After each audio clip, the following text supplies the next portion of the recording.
Untuk mendukung Belajar Bentar, kalian bisa mengklik subscribe. Halo, selamat datang di Belajar Bentar. Sekarang kita akan belajar bagaimana cara membuat garis merah pada timeline ini dari warna merah menjadi warna kuning. Seperti ini.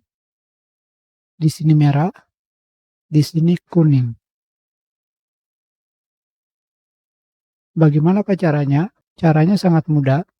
Kalian hanya perlu ke File, Project Setting, General. Di sini pada bagian Video Rendering and Playback, kalian ganti pilihan Mercury Playback Engine Software Only menjadi GPU Acceleration, CUDA atau OpenCL. Selanjutnya, kalian pilih OK, maka garis merah pada timeline akan berubah menjadi warna kuning.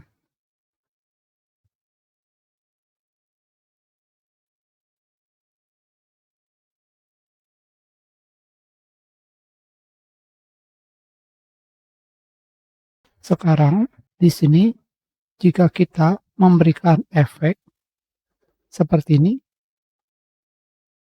video pertama, video kedua,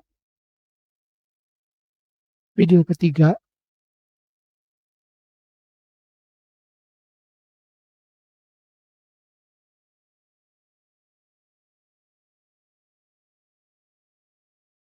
semua garisnya tetap menjadi warna kuning. Sekarang kita hilangkan efeknya.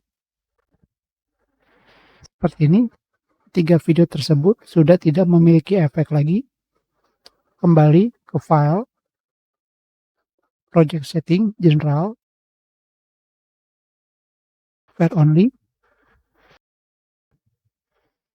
Sekarang di sini kembali hanya kedua video ini yang berwarna merah. Video ketiga tidak berwarna merah. Tetapi jika diberikan efek seperti ini, akan berubah menjadi warna merah. Kita sudahi pelajaran kita. Terima kasih.